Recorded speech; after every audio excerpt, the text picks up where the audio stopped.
Yes good morning. ನೀವೇನಪ್ಪ ಅಂದ್ರೆ lac operon concept ಅನ್ನ ನೋಡಿದ್ವಿ 5 ಮಾರ್ಕ್ಸ್ ಗೆ. Okay, very simple, very interesting. ಇಲ್ಲಿ 5 ಮಾರ್ಕ್ಸ್ ಗೆ ಆಲ್ರೆಡಿ 2 ಟೈಮ್ಸ್ ಆಲ್ರೆಡಿ ಇದನ್ನ ಎಕ್ಸಾಮ್ ಗೆ ಕೇಳಿದ್ದಾರೆ. ಲ್ಯಾಕ್ ಆಪೆರಾನ್ ಬಹಳ ಕ್ಲಿಯರ್ ಆಗಿದೆ. Operon refers to assembly of gene which involve in regulation. Please remember, ಈ ಕಾನ್ಸೆಪ್ಟ್ ಏನ್ ಹೇಳುತ್ತೆ ಅಂತಂದ್ರೆ genes they are going to express when they needed. ಅದರ ಫಂಕ್ಷನ್ ಯಾವಾಗಿರುತ್ತೆ, ಅದರ ಕೆಲಸ ಯಾವಾಗಿರುತ್ತೆ, ಅವಾಗ ಅದು ಎಕ್ಸ್ಪ್ರೆಸ್ ಆಗುತ್ತೆ. ಅದು ರಿಲೇಟೆಡ್ ಏನಪ್ಪಾ ಅಂದ್ರೆ lactose metabolism. Okay, E coli cells ಒಳಗೆ lactose that involving conversion of lactose is what we call disaccharide which converted into glucose plus galactose. Okay, ಅಲ್ಲಿ ಮೇನ್ ಎರಡು ಕಾನ್ಸೆಪ್ಟ್ ಇಲ್ಲಿ ಹೇಳೋದು switched on, switch off. Okay, ಈ lac operon concept ಅನ್ನು ಹೇಳಿದವರು ಯಾರು? Jacob ಮತ್ತೆ ಮೊನಾಡ್. ಏನ್ ಬೇಸ್ ಇಟ್ಕೊಂಡು ಅವರು ಇಲ್ಲಿ ಹೇಳಿದ್ರು ಅಂತಂದ್ರೆ okay, to explain the regulation of genes which involve in lactose metabolism. Okay, lactose metabolisms ಒಳಗೆ ಜೀನ್ಸ್ ಯಾವ ತರ ಇನ್ವಾಲ್ವ್ ಆಗುತ್ತೆ ಅಥವಾ ಸ್ವಿಚ್ ಆನ್ ಅಂದ್ರೆ ರೆಗ್ಯುಲೇಟ್ ಆಗುತ್ತೆ ಅನ್ನೋದನ್ನ ಹೇಳಿದ್ರು. ಓಕೆ, ಇಲ್ಲಿ ಎರಡು ಕಾನ್ಸೆಪ್ಟ್ ಹೇಳಿದ್ವಿ, ಒಂದು ಸ್ವಿಚ್ಡ್ ಆಫ್, ಇನ್ನೊಂದು ಸ್ವಿಚ್ಡ್ ಆನ್. ಸ್ವಿಚ್ಡ್ ಆಫ್ ಅಂದ್ರೆ ಫಸ್ಟ್ ಗೆ ಹೇಳ್ತೀವಿ ಏನು, in the absence of lactose. Okay, culture medium ನೊಳಗೆ ಲ್ಯಾಕ್ಟೋಸ್ ಇಲ್ಲ ಅಂದ್ರೆ in the absence of lactose in media, okay, this regulator gene or inducer that produce repressor mRNA that in turn code for repressor protein. This repressor protein binds operator gene, then it blocks the RNA polymerase. ಇಲ್ಲಿ RNA polymerase enzyme ಇರುತ್ತೆ. ಯಾಕೆಂದ್ರೆ ನಮಗೆ ಗೊತ್ತಿದೆ ಇಲ್ಲಿ Tata sequence ಇರುತ್ತೆ. ಆ TATA sequence ಅನ್ನ RNA polymerase identify ಮಾಡಿ ಬೈಂಡ್ ಮಾಡಿರುತ್ತೆ. Okay, yes, in the absence of lactose, repressor protein in repressor regulator gene or inducer gene that produce repressor mRNA, that repressor mRNA code for repressor protein. This repressor protein produced that going to bind operator gene. ಯಾವಾಗ ಇದು bind ಆಗುತ್ತೆ ಅಂದ್ರೆ in the absence of lactose. Okay, lactose ಇಲ್ಲ ಅಂದ್ರೆ ಅಷ್ಟೇ ಹೋಗಿ ಅಲ್ಲಿ bind ಆಗುತ್ತೆ. ಯಾವಾಗ ಅದು ರಿಪ್ರೆಸರ್ ಪ್ರೋಟೀನ್ ನ ಬೈಂಡ್ ಆಗುತ್ತೆ, ರಿಪ್ರೆಸರ್ ಪ್ರೋಟೀನ್ ಆಪರೇಟರ್ ಜೀನ್ ನ ಬೈಂಡ್ ಆಗುತ್ತೆ, then it blocks the RNA polymerase. RNA polymerase ಅನ್ನು ಬ್ಲಾಕ್ ಮಾಡುತ್ತೆ ಅಂತ ಹೇಳ್ತೀವಿ. ಯಾವಾಗ RNA polymerase ಬ್ಲಾಕ್ ಆಯ್ತು ಅವಾಗ ಸ್ಟ್ರಕ್ಚರಲ್ ಜೀನ್ ಅಲ್ಲಿ ಏನಾಗಲ್ಲ, ಅಲ್ಲಿ mRNA ಟ್ರಾನ್ಸ್ಕ್ರೈಬ್ ಆಗಲ್ಲ. ಓಕೆ, ಆ ಕಂಡೀಷನ್ ಅನ್ನೇ ನಾವೇನಂತ ಹೇಳ್ತೀವಿ ಅಂದ್ರೆ ಸ್ವಿಚ್ಡ್ ಆಫ್ ಕಂಡೀಷನ್ ಅಂತ ಹೇಳ್ತೀವಿ. ಓಕೆ, ಈಗ ಸ್ವಿಚ್ಡ್ ಆನ್ ಕಂಡೀಷನ್ ಅಂತಂದ್ರೆ again when lactose enters in the cell ಅಂದ್ರೆ in the presence of lactose switch on condition ಆಗುತ್ತೆ. Okay, when lactose present in culture media, few molecules of lactose enter in cell cytoplasm by diffusion process. Diffusion process ಇಂದ lactose molecule cell ಒಳಗಡೆ ಹೋಗುತ್ತೆ. Okay, then after enter those lactose binds to repressor protein, that binds to repressor protein that form inducer repressor complex, that forms inducer repressor complex. ಯಾವಾಗ ಅದು inducer repress complex ಆಗುತ್ತೆ, then that repressor protein cannot binds operator gene. ಅವಾಗ operator gene ಏನ್ ಮಾಡುತ್ತೆ ಅಂದ್ರೆ gives a signal for RNA polymerase to transcribe mRNA. Okay, that mRNA in turn code for enzymes like beta galactosidase, beta galactoside permease, beta galactoside transacetylase. Okay, ಅವಾಗ ಏನಾಗುತ್ತೆ ಅಂದ್ರೆ beta galactosidase ಹೋಗಿ ಏನ್ ಮಾಡುತ್ತೆ, ಇರೋ ಲ್ಯಾಕ್ಟೋಸ್ ಅನ್ನ ಗ್ಲೂಕೋಸ್ ಪ್ಲಸ್ ಗ್ಯಾಲಕ್ಟೋಸ್ ಆಗಿ convert ಮಾಡುತ್ತೆ. ಪರ್ಮಿಯೇಸ್ ಏನ್ ಮಾಡುತ್ತೆ ಅಂದ್ರೆ it alters the permeability of the bacterial cell membrane to diffuse more lactose sugar. ಯಾಕಂದ್ರೆ ಕಲ್ಚರ್ ಮೀಡಿಯಂ ಒಳಗಿರುತ್ತೆ, ಇನ್ನೂ ಲ್ಯಾಕ್ಟೋಸ್ ಒಳಗಡೆ ಡಿಫ್ಯೂಷನ್ ಮಾಡು ಅಂತ ಹೇಳುತ್ತೆ. ಓಕೆ, ಇನ್ನೊಂದ್ ಕಡೆ ನಾವು ಇದು ಈಕೋಲೈ ಸೆಲ್ಸ್ ಒಳಗೆ mRNA ನೀವೇನಪ್ಪಾ ಅಂದ್ರೆ ಪಾಲಿಸಿಸ್ಟಾನಿಕ್ ಎಕ್ಸಾಂಪಲ್ ಕೊಡಬಹುದು. ಯಾಕೆ ಪಾಲಿಸಿಸ್ಟಾನಿಕ್ ಎಕ್ಸಾಂಪಲ್ ಕೊಡಬಹುದು ಅಂದ್ರೆ 1 mRNA ಕೋಡ್ ಫಾರ್ 3 ಪ್ರೋಟೀನ್ಸ್. ಯಾವ್ದು? ಬೀಟಾ ಗ್ಯಾಲಕ್ಟೋಸಿಡೇಸ್, ಬೀಟಾ ಗ್ಯಾಲಕ್ಟೋಸೈಡ್ ಪರ್ಮಿಯೇಸ್, ಬೀಟಾ ಗ್ಯಾಲಕ್ಟೋಸೈಡ್ ಟ್ರಾನ್ಸ್ಎಸಿಟೈಲೇಸ್ ಅಂತ ಹೇಳಿ. ಓಕೆ, ಇಷ್ಟು ನಾವೇನಪ್ಪಾ ಅಂದ್ರೆ switched on condition, switched off condition ಅಂತ ಹೇಳ್ತೀವಿ. ಓಕೆ, 5 ಮಾರ್ಕ್ಸ್ ಗೆ ನಾನು ಹೇಳಿದ್ರು ಇದೇ ತರ ಬರೀರಿ. ಫಸ್ಟ್ ಸ್ವಿಚ್ ಆಫ್ ಕಂಡೀಷನ್, ಆಮೇಲೆ switch on condition, switch off ಅಂದ್ರೆ ಫಸ್ಟ್ ಬರೀಬೇಕು lac operon concept that is proposed by Jacob and Monod to explain okay lactose metabolism or the regulation of lactose metabolism in E. coli cells. Okay, ಇದೇ ತರ ಬಹಳಷ್ಟು ಏನಪ್ಪಾ ಅಂದ್ರೆ operon ಗಳಿರುತ್ತೆ, particular ಒಂದು protein ಅನ್ನ ಪ್ರೊಡ್ಯೂಸ್ ಮಾಡೋ ಸಲುವಾಗಿ. ಓಕೆ, ಎಸ್, ಇದು ಏನಪ್ಪಾ ಅಂದ್ರೆ ಲ್ಯಾಕ್ ಆಪೆರಾನ್ ಕಾನ್ಸೆಪ್ಟ್. ಇನ್ನ next we are moving to HGP ಅಂತ ಹೇಳ್ತೀವಿ. Yes, very simple. ಇನ್ನ ಎರಡು ಕಾನ್ಸೆಪ್ಟ್ ಈ ಚಾಪ್ಟರ್ ಒಳಗೆ ಉಳಿತು. ಆಲ್ಮೋಸ್ಟ್ ಲಾರ್ಜರ್ ಚಾಪ್ಟರ್ ಮುಗಿಲಿಕ್ಕೆ ಬಂದದ. ಎರಡು ಕಾನ್ಸೆಪ್ಟ್, ಒಂದು HGP, ಇನ್ನೊಂದು DNA fingerprinting. Okay, yes, first HGP ಹೇಳೋಣ. ಯಾವುದದು? Human genome project. Okay, HGP, human genome project. Short ಆಗಿ ನಾವು HGP ಅಂತ ಹೇಳ್ತೀವಿ. Human genome project, or in short they are called HGP ಅಂತ ಹೇಳ್ತೀವಿ.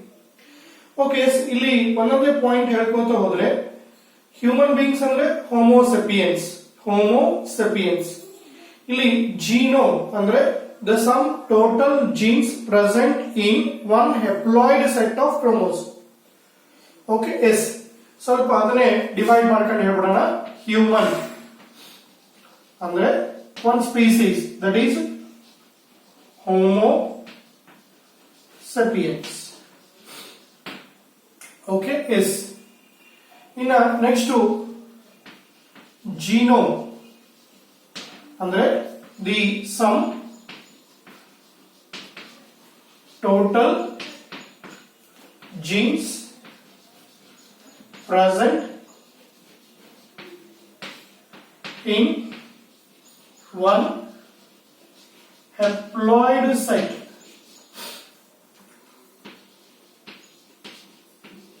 set of chromosome. Okay, yes. Genome refers to the sum total genes present in one haploid set of chromosome. It includes chromosomal and extra chromosomal DNA ಅಥವಾ genes. Extra chromosomal genes. Okay, ಇಲ್ಲಿ ಒಂದು ಪ್ರಶ್ನೆ ಬರುತ್ತೆ, ಏನು extra chromosomal ಅಂದ್ರೆ ಯಾವುದು? Very simple. ಈ human beings, plant, ಈ ತರ ಬೇರೆ ಬೇರೆ ನೀವು ಎಕ್ಸಾಂಪಲ್ಸ್ ಅನ್ನ ತಗೊಂಡಾಗ ಅಲ್ಲಿ ಮೈಟೋಕಾಂಡ್ರಿಯಾ ಒಳಗೆ ಏನು ಜೀನ್ಸ್ DNA ಇರುತ್ತೆ ಅಥವಾ ಅದರೊಳಗಿರೋ ಜೀನ್ಸ್ ಇರಬಹುದು, ಅಥವಾ ಈಗ ಸ್ಪೆಸಿಫಿಕ್ ಆಗಿ ಪ್ಲಾಂಟ್ಸ್ ಬಂದ್ರೆ ಕ್ಲೋರೋಪ್ಲಾಸ್ಟ್ ಅಂತಾನೆ ಹೇಳ್ತೀವಿ. ಅದರೊಳಗೆ ಎಕ್ಸ್ಟ್ರಾ ಕ್ರೋಮೋಸೋಮಲ್ DNA ಅಥವಾ ಅದರೊಳಗೂ ಜೀನ್ಸ್ ಇರುತ್ತೆ. ಅದನ್ನೆಲ್ಲಾನು ಸೇರಿಸ್ಕೊಂಡೆ ನಾವೇನಂತ ಹೇಳ್ತೀವಿ? ಜೀನೋಮ್ ಅಂತ ಕರಿತೀವಿ. ಓಕೆ, ಇಲ್ಲಿ the term genome was ಕಾಯಿನ್ಡ್ by H. ವಿಂಕ್ಲರ್ ಅಂತ ಹೇಳಿ ಒಬ್ಬರು ಸೈಂಟಿಸ್ಟ್ ಬರ್ತಾರೆ. The term genome was coined by H. Winkler, W-I-N-K-L-E-R, Winkler. The term Winkler genome was coined by H. Winkler. According to him, the sum total genes present in one haploid set of chromosomes. I think ಈಗ ಎರಡು terms ನಿಮ್ಗೆ ಗೊತ್ತಾಯ್ತು ನೋಡಿ. ಒಂದು human ಅಂದ್ರೆ ಏನು, ಇನ್ನೊಂದು genome ಅಂದ್ರೆ ಏನು. ಓಕೆ, ಎಸ್, ಇನ್ನ ಪ್ರಾಜೆಕ್ಟ್ ಅಂತ ಹೇಳ್ತೀವಿ ನಾವು. ಬಹಳಷ್ಟು ವರ್ಡ್ಸ್ ಅನ್ನ ಕೇಳಿರ್ತೀವಿ. Okay, yes, project. Okay, highway project common ಆಗಿ ಕೇಳಿರ್ತೀರಾ. ಓಕೆ, ಇವನ್ ಸ್ಕೂಲ್ ಮಕ್ಕಳಿಗೆ ಪ್ರಾಜೆಕ್ಟ್ ಕೊಟ್ಟಿರ್ತಾರೆ. ಓಕೆ, ಎಸ್, ಅದರ ಜೊತೆಗೆ ಬೇರೆ ಬೇರೆ ಕಂಪನಿಯರ್ಸು ಅಥವಾ ಈವನ್ ಈ ಹೈಯರ್ ಸ್ಟಡಿ ಮಾಸ್ಟರ್ ಡಿಗ್ರಿ ಮಾಡಬೇಕಾದ್ರೆ ಪ್ರಾಜೆಕ್ಟ್ ವರ್ಕ್ಸ್ ಇರುತ್ತೆ. ಓಕೆ, ಹಾಗಾದ್ರೆ ಪ್ರಾಜೆಕ್ಟ್ ಅಂದ್ರೆ ಏನು? ಓಕೆ, ಎಸ್, ಪ್ರಾಜೆಕ್ಟ್ ಅಂದ್ರೆ ಅಸೈನ್ಡ್ ವರ್ಕ್. ಒಂದು ಏನೋ ಕೆಲಸ ಅಸೈನ್ ಮಾಡಿರ್ತಾರೆ, ಆ ವರ್ಕ್ ಅನ್ನು ಮಾಡೋದನ್ನ ಪ್ರಾಜೆಕ್ಟ್ ಅಂತ ಹೇಳ್ತೀವಿ. ಓಕೆ, ಎಸ್, ಇಲ್ಲಿ human genome project, very simple, it is a one ambitious international mega project. Okay, ಇಲ್ಲಿ ಅವ್ರು ಏನ್ ಮಾಡ್ತಾರೆ ಅಂತಂದ್ರೆ, ಕಂಪ್ಲೀಟ್ ಹ್ಯೂಮನ್ ಜೀನೋಮ್ ಒಳಗೆ ಎಷ್ಟು ಜೀನ್ಸ್ ಇದೆ ಆ ಅಷ್ಟು ಜೀನ್ಸ್ ಅನ್ನ ಸೀಕ್ವೆನ್ಸ್ ಮಾಡೋದು.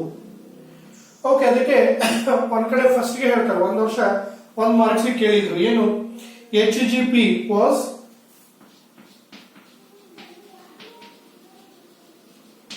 ಓಕೆ ಎಸ್ ಇಂಟರ್ನ್ಯಾಷನಲ್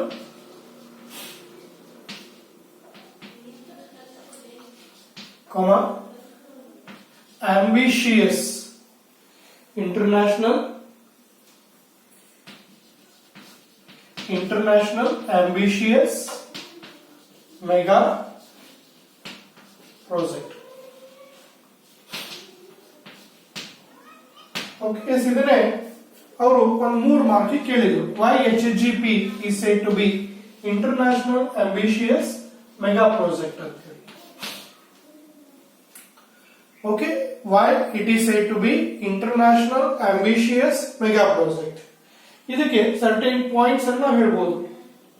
ಎಸ್, ಇಲ್ಲಿ ಹ್ಯೂಮನ್ ಜೀನೋಮ್ ಒಳಗೆ ನಾವು ಒಂದ್ ಕಡೆ ಕಲ್ತಿದೀವಿ 3 into 10⁹9 ಬೇಸ್ ಪೇರ್ಸ್ ಇದೆ. Okay, human genome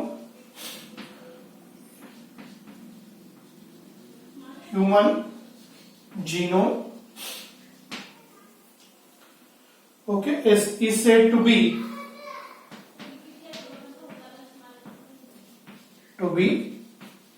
have approximately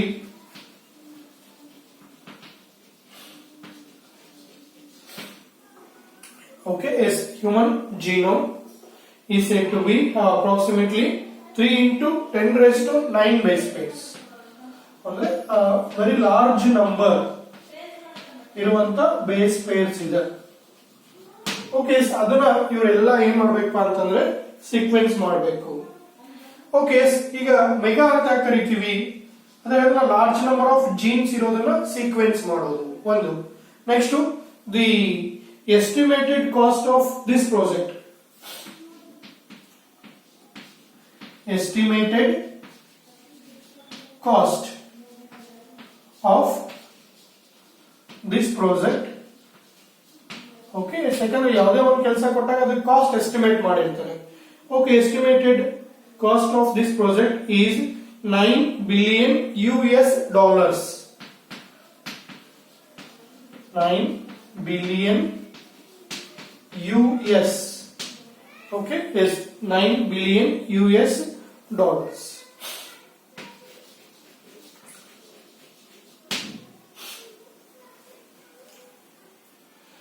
Okay, yes. Next to other ಜೊತೆಗೆ it is of 10 years project. It is of 10 years project. Okay, ಇದು 10 ವರ್ಷದ್ದು ಒಂದು ಪ್ರಾಜೆಕ್ಟ್ ಇರುತ್ತೆ. Started in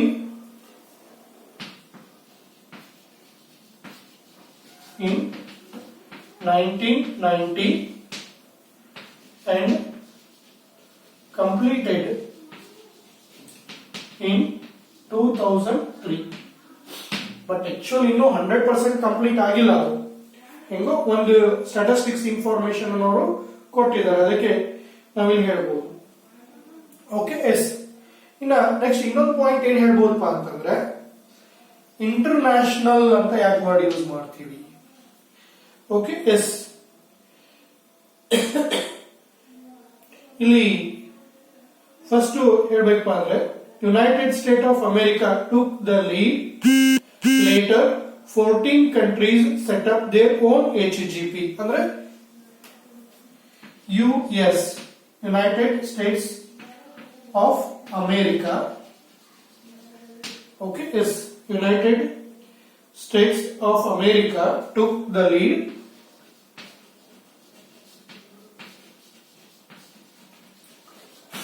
Okay, took the lead. Later 14 countries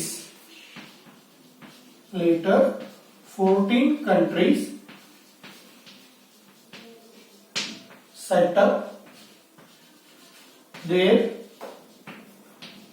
own HGP. In that, India is also one of the country.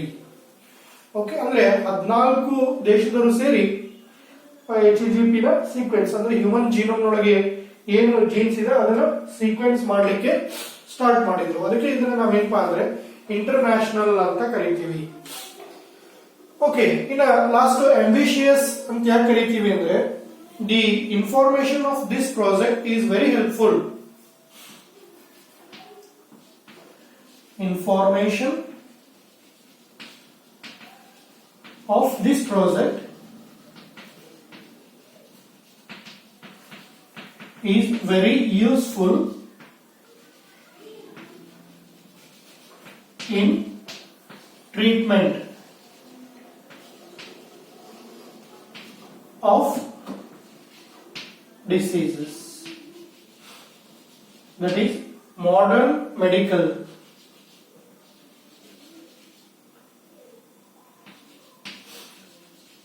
field.